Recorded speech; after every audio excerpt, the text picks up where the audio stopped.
It's fun to welcome back a conversation that I got to have man, this was 11 years ago, John, that we talked last. Wow. So a lot's changed in the world for sure. Yeah. And it's a privilege to have you back here to have a conversation again, man. So thanks for joining me. Oh, thanks. Yeah, great to be back, Corey, and delighted just that you're still at it and doing great things for people. Absolutely. And so you have, if the audience isn't aware of who John Eldredge is, you've written. I've lost count of the number of books and workshops, boot camps. I mean, you guys have just kind of been exponentially going at it, which has been an incredible thing to watch unfold. And so I'm really curious, man, from your unique take of doing this for several decades now. I'm not overspeaking that, right? Yeah, that's true. Okay. So what are you seeing right now in the state of relationships, the state of marriage, and the state of people within them? And we can go a lot of different ways, but that's kind of my opening question. Let's see where it goes from there. Yeah, right. Because we could talk about the shallows. Mm-hmm. And in the shallows, people are busier than ever.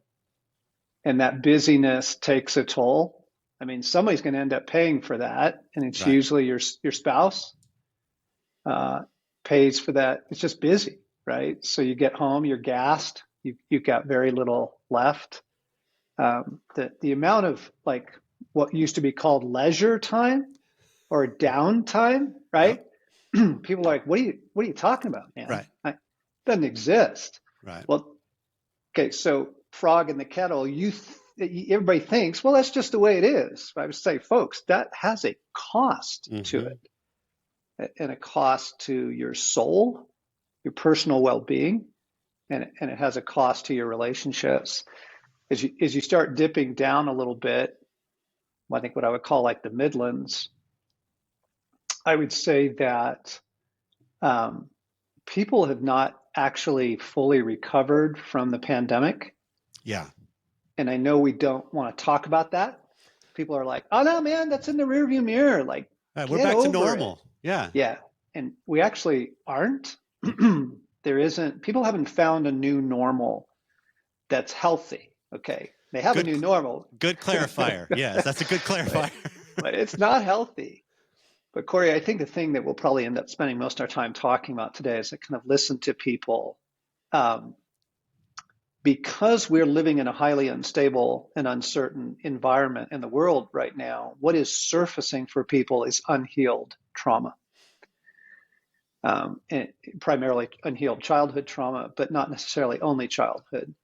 And these things are now presenting themselves in their relationships. I mean, I just had the funnest and the funniest Zoom session with a couple this weekend because they were so good at describing. She's like, 6-year-old me is talking to 15-year-old him.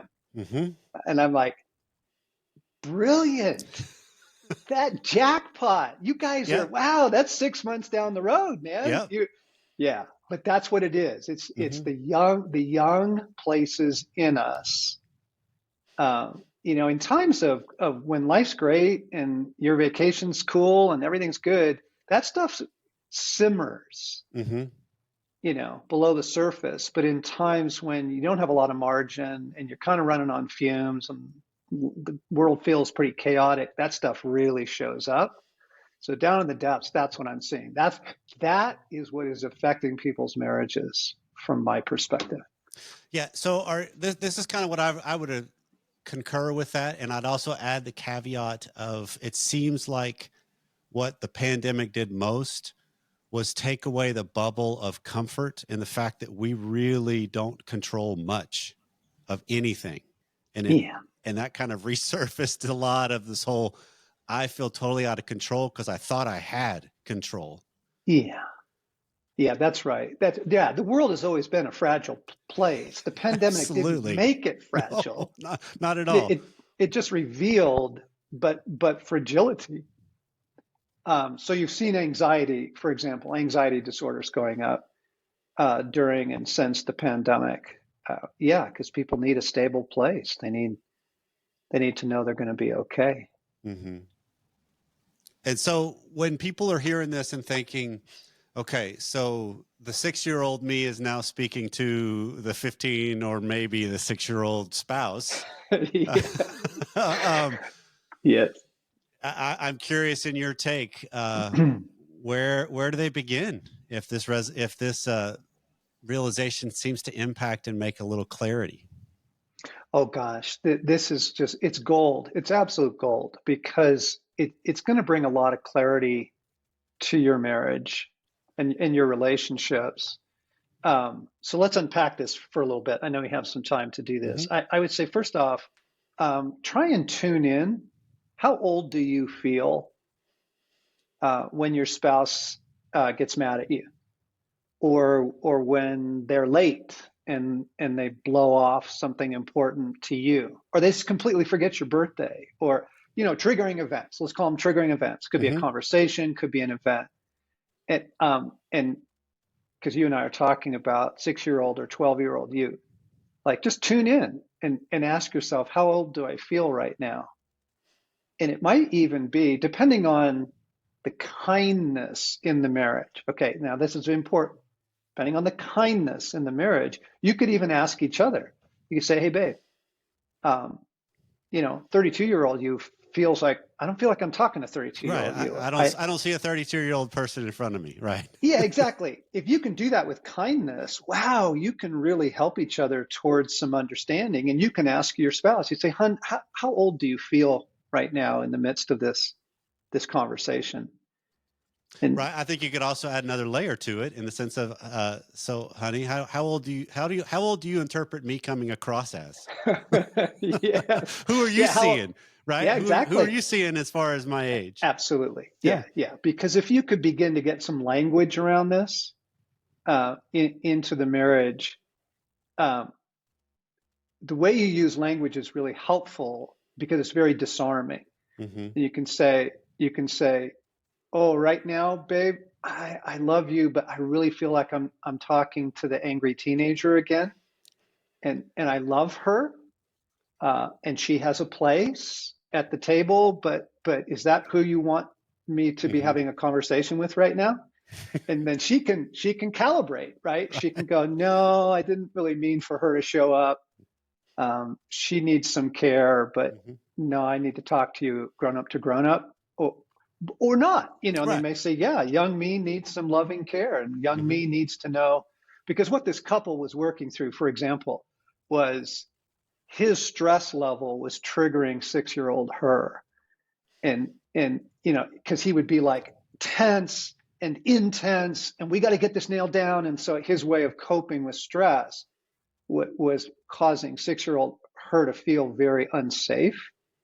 And so it was really kind for her to say, honey, I just want you to know that when you go into that mode, babe, and you are like trying to solve everything, and you're very intense, there are young places in me that do not feel safe.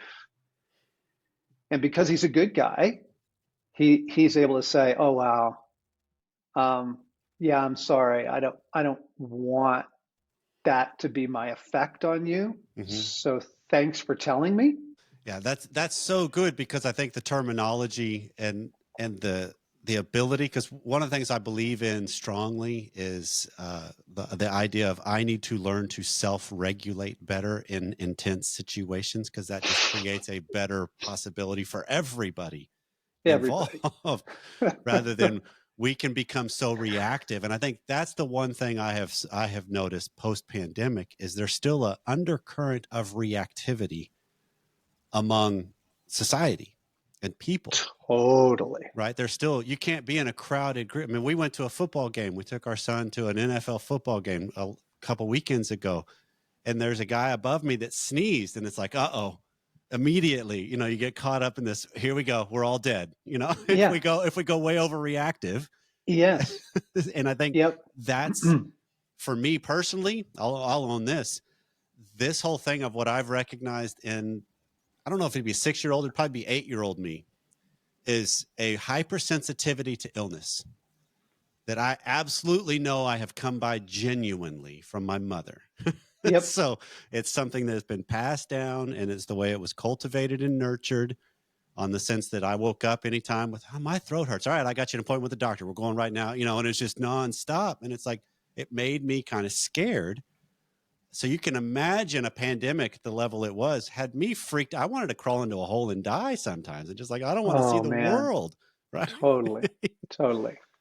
Okay, so let's back up for a moment and give everybody a little bit of self-understanding. So to be a human being is to be many ages. Right. You are stained glass. You're beautiful. Mm-hmm. Okay, humanity is beautiful, even in our brokenness. We're very, very beautiful, but you are many parts to you. Right. Okay, I think that's a new idea for a lot of people, but it will help them to go, oh, wait, no kidding. You're saying that my fear of illness, like that's actually like a younger me? Right. Yeah, yeah, that's a younger you. Oh, wow, that's super helpful. And your fear of intimacy, that's actually a younger you. And and and you can go on like, and you can notice, and if you'll just begin to pay attention, you'll see these different like parts of you, Mm-hmm. these different ages show up in different situations. And this is the framework that if we could pass this along to your tribe today, that's just such a helpful piece of information to go, oh, I am navigating a variety of Mm-hmm. inner child, a variety of inner ages in me. Oh, that's super helpful.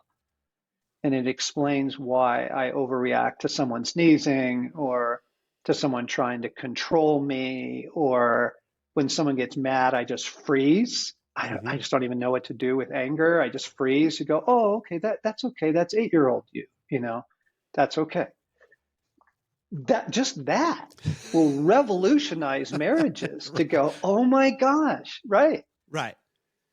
And have you seen this concept or idea play out differently between men and women on how it's received, how we internalize Mm, that, what I do with that? Because I mean, because you guys, the one thing that I am most impressed, well, there's a lot of things that I'm impressed by all the work you guys have done at Ransomed Heart and just you individually, is you have a defined focus towards men on some of your messages, defined focus towards women in some of your messages. So I'm curious your take on when you're talking about how we interrelate to each other, even though there's a lot of similarities among us, there's still differences that make us quintessentially unique, oh, one or the absolutely. other. 100%.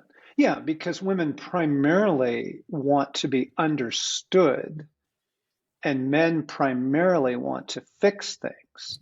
Right. And those aren't bad, gang. Right. Those have a place in the world. Like we need empathy and understanding and compassion, and we also need to fix things.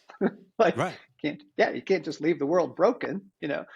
Um, but this is helpful for men. So when we're talking about becoming aware of different ages, different parts of me, I think women would be much more likely to buy in, because the guy is going to go, "Oh crap, more to fix," right? He's like, Yeah. "Ah, dang, dude, don't roll this out on me. Like you're kidding me. Like, no, I'm 35. Leave me alone." You go, "Well, but that 7-year-old in you really actually is there, and Mm-hmm. and if you'll just allow some space for it." So I'd say men would be a little less quick to buy in, because it feels like something you have to fix, and just say, no, fellas, actually, you don't have to fix this. This is going to help you with your addictions, with your anger. It's going to help you with your fear. It's just going to bring a lot of things into clarity for you. Mm-hmm.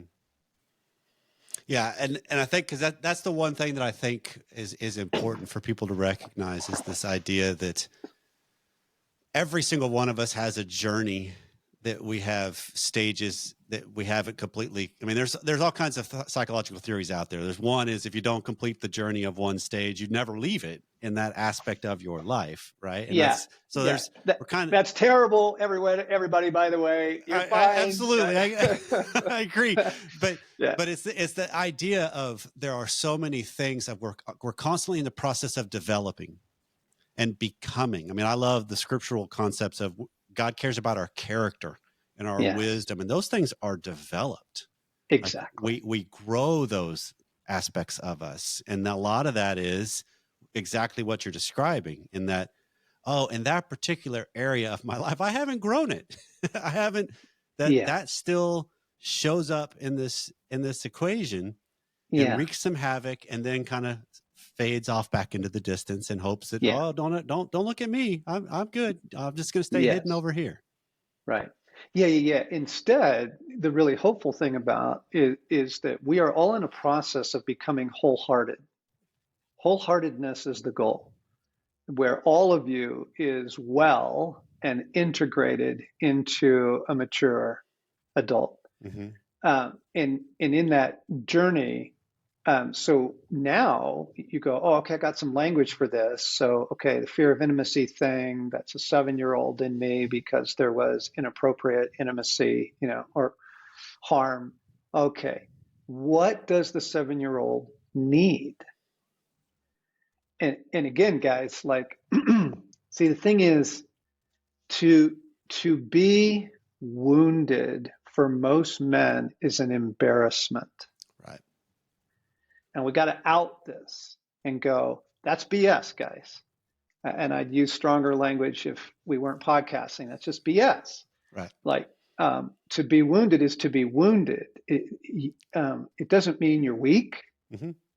or incompetent or immature. It doesn't. It means that there are things happen, words were said, there was care that was not given, that there was, I mean, I came to this huge epiphany in the last couple of years that was actually about my mom. I always thought, I grew up in an alcoholic home. My dad was the alcoholic. So I was pretty clear on father trauma, father wounds, father abandonment, alcoholism, hypervigilance for me, that kind of thing. Okay. Mm-hmm. But to come into some clarity on what it was like to have a mother that was always gone. She had to go back to work to pay the bills. Okay. So no harm, no foul. She had to go back. Well, she was gone. Mm-hmm. I have no memory of playing with my mom or having her read a book to me. Well, that kind of deprivation does things in the masculine soul. So this is huge. I mean, I know this feels rabbit holey, but let's go. I love okay. rabbit holes. Okay, so the thing is, for guys, a lot of the sexual stuff, the allure to, I need feminine touch, I need intimacy, I need sex, I need breasts, I actually may be rooted in mother deprivation. It is feminine famine. Mm-hmm. I literally grew up with a famine in the feminine, feminine mercy, feminine presence, feminine care, feminine touch that a mother provides. And this is a fascinating thing too. Little boys actually need more of this than little girls. Okay. Yeah, they do. Yeah. More snuggling with mom, more kind of things. So if you don't get that, and then you find yourself like drawn to women, Mm-hmm. you go, maybe there's a hunger there that a younger part of you is trying to fix, that doesn't have to do with pornography. It doesn't have to do with sex. It has to do with a famine Mm-hmm. in the masculine self. Okay, so what we were talking about is how can guys dial into this? Well, man, that is a huge rescue. Like, oh, that's what I'm looking for. Now I can ask, what does the 7-year-old need? Well, he needs kindness. He needs understanding. And I think I used to treat him a little bit like the adult just kept saying, get your act together. Right. Right. Stop acting up. If nothing there else, you go. Just stop acting up and pitching a fit or going really childish ways to accomplish this goal. Totally. Or reckon things. Yeah. Like, what do you need? And so for both men and women, we can begin to tune in and go, honey, right now my 6-year-old just needs to know that I'm safe and that you're not leaving. And the guy can go, leaving? I'm not leaving. What? How did that get into this picture? Right. Well, it's, yeah, young you. Right. Okay, babe, I'm not leaving. Right. Let's bring that. Yeah. It's very, very helpful. Name what these places need. Angry teenager may just need a voice, and she says, honey, I just don't feel like I have a voice in this conversation about your parents and should they come for Christmas or whatever. I don't feel like I have a voice. And you go, oh, okay, thank you. Thanks for putting words to that. Let's give the teenager a voice. Yeah. Yeah, because I love the whole framework of this, John, because one of the things I believe in is the idea that a great marriage has room for both people in their entirety, right? Yeah. And that's not all good and roses and butterflies. It's also wounds, Yeah. and petulance, pain, Yeah. trauma, all of that. And so it's just the true compassion, I think, comes about when we have room for ourselves and each Mm. other, Mm. rather than trying to muscle what I don't like about somebody out because it's just more comfortable for me. Yeah, Which that's totally. perpetuating the problem here. There. Yeah, it is. It is. And you're only confirming all the fears of those young places in your spouse. Yeah, Right. exactly. Yeah. Yeah, that's really good. I like that. Room for both of us and room for all of me. Yeah. Yeah, Knowing full well it's going to be incredibly uncomfortable, which actually is intimate. Yeah. Yeah, If I it look at is. it right, in the sense that, yes, intimacy is not always going to be warm and fuzzy feelings. It's going to be some discomforting things because I'm learning something about somebody else or myself that I need to have as part of that picture. Well, I like that. I like that. So honesty brings intimacy. Yeah. I think that's a I like step in the process. Absolutely. And it's I honesty. It's like that. self-honesty, and then it's relational honesty. I mean, doesn't that all seem to Yeah. track? Yeah, that does track. That's really good because if you're able to put words to it and say, right now, one of the other pieces of language we use, in addition to, hey, honey, I feel like I'm talking to a 13-year-old right now. Yep.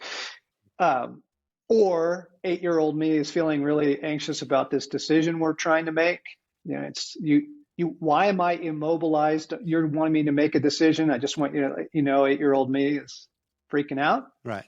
Okay, that language helps. Another piece of language that's really going to help your marriage is this one.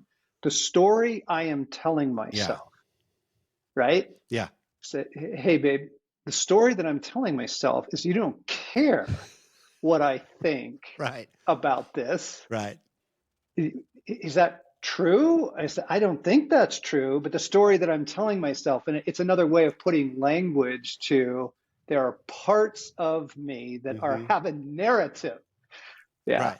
And because the narrative is the shapeshifter of this whole thing, isn't it? Oh my gosh. It sets the course in all kinds of different ways based on the story I Oh my attach. gosh. Oh my gosh. Yeah. I don't know when this is going to air, this particular podcast, but after the holidays, everybody is going to be reeling from this because when you go home or when the folks visit or when your Uncle Stan shows up, like little you goes into mode. Okay. It's the family disease. That's I use it as when we go home, we still have the family disease. Yeah. It's Right. there. Yeah. And I used to get so frustrated. Stace and I would get into an argument before we left her street. We'd be in the car leaving her parents' house. We would be in an argument before we hit the stop sign. Okay. Because I would raise something about the dysfunction of her family. Yep. But she's 9 and she's defending her family and it took years for her to be able to see her family objectively. Yeah. So yeah. I mean, hey everybody, you get around family, your spouse is probably going to revert to a certain age. Yeah, and let's go ahead and level set this too. Every single family has certain levels of dysfunction that are only noticed by those outside of the family. Absolutely. So including the two of us talking here today. I know my family has a certain form of crazy. Absolutely. Totally. And I know what I have with my kids is a certain form of crazy. Absolutely. Yeah. Yeah, that's really good. That's really so now you've got some ways of describing that and saying, honey, this isn't blame. I'm just looking for mutual understanding. When we're with your parents, you are 5. Are you aware of that, sweetheart? Like, Right, and the need for approval and the right. need to, And don't rock the boat. yeah. And yeah, And pro tip, if you're bringing this up while driving, hold on to the steering wheel very tightly. So that way, if you do reactively try to get pushed out of the car, you at least have yes. something to hold on to. Yeah, exactly. Yeah, pro tip. Absolutely. Yeah, and pro tip, probably don't bring this up as you're pulling away Oh, from the house. no, no, no. But I We need a little bit of distance to have some reflective awareness absolutely. of systems. Yeah, absolutely. Yeah, but what's cool, guys, again, this is all hopeful, everybody. It's all hopeful because now, 2 weeks before you go to summer vacation, the family visit or whatever, or your sister and her family are coming to town. 2 weeks ahead of time, you can say, "So, honey, um, we're both aware that 5-year-old you or 13-year-old you shows up and kind of goes into that mode. How would you like to live this time? Hmm. Are there some things we can do?" And so you're talking about ahead of time. It's Hmm. proactive. No, I get it. My wife and I have a code that we use, which is, "Hey, honey, do you need a glass of water?" And Yeah. that's code And what does for that mean? that means you are a part of the family disease here. You have gone back into the fold. You have lost perspective a little bit, something to that effect. And then Yeah. typically that means like if it's coming to me from Pam, I actually get up from wherever I am and I go to her and we go get a glass of water. And then Nice. what was fun is one year she actually changed it up and said, rather than come actually get a glass of water, whenever either of our families are weighing on us and we're getting caught up and wrapped up, I'm say the code and then we're going to go someplace and kiss. And like, I like this plan. And it's just kind of Yes. to show we're not Yes. trying to bring each other down. We're actually trying to spur each other Yes. on here. Yes. That's so good. Right. I'm not criticizing, hon. Right. I'm trying to give you a hand out Right. of the situation. So I'm assuming, John, that when you're talking about the dynamic of between you and Stacy and visiting home earlier on, when you guys were in the midst of your normal mode as husband and wife, away from the direct influencers by proximity, does she have an awareness that's a little different? Because you can almost build off of that. Because I always had the benefit of, as Pam and I went through our married life longer, we both started recognizing some of the turmoil, dysfunction that we brought ourselves in to the relationship with. And so therefore Yeah. we kind of have a perspective of like, oh, my mom drives me so crazy. That's giving her cues into I see some of what she absolutely does see, which then gives us a Yes. better possibility of building on that. Yeah, that's really good. And can we just, I mean, I'm sure you tell your people this all the time. Can we just say, everybody, please get into counseling at some point in your life? Yes. I mean, come on. Like, be a realistic human being. You have stuff, Right. and there is healing for your stuff. There is. The best thing you can do for your marriage is go to counseling. I mean, individual counseling Right. first, right? So, Corey, we both did, and that really opened up the conversation because then there was an independent, non-biased Right. party Right. who was helping us see, no, when you get home or you get around your mom again, these things get triggered. And Right. Stacy actually is seeing things pretty clearly. Yeah. So that's super helpful. Gosh, folks, if you haven't been in therapy yet, what are you doing, man? This is your 2024. This is your new you. Yeah, I mean that's the importance. I mean, my dad used to say that I've just carried it forward. Everybody needs therapy because everybody's born in families. So, Right. Yeah. Right. And schools and work. right, And I mean, there was all kinds of places where harm happened. right. So I want to pivot this real quick, just a little bit, because I'm curious. When we bringing into the framework of the parts of me that are being revealed, as far as the 6-year-old me, the 9-year-old me, the 15-year-old me, we've hinted around the idea of intimacy, but I want to have a conversation about how that's going to wreak havoc in sex too, because I think those two are different. Intimacy and sex are two separate things that overlap a lot at times, but they're not the same thing. Mm-hmm. Because we've kind of talked about that in some regards, that the boy in me often would lead the charge when it came to sex with Pam. And she likely, if I'm thinking about this accurately now based on our conversation, would have been wise to rebuff some of those advances because she didn't want to have sex with a young boy, metaphorically speaking. Yep. Yeah, that's really good. That's really good. Huge to be aware of who is initiating, but also who is rebuffing. Yeah. Because again, like, as you know, the data is horrible on this. The number of women that experience sexual trauma as children is just astronomical. Yeah. And so here's a very touching story. So I was marrying a couple, and it was actually him. It was the young groom. I was officiating, and we were in the back room, and he is having a panic attack right before the service. And I asked him, I said, how old do you feel right now? And he says, I don't know. I'm just young. I don't feel like an adult. I feel young. I said, here's what I want you to know. I'll call him David. Young David, I want to talk to you right now. You don't have to get married, and you don't have to have sex tonight. Young David, older David has got this. Older David has got this. Okay. It totally, like, he came out of the panic attack.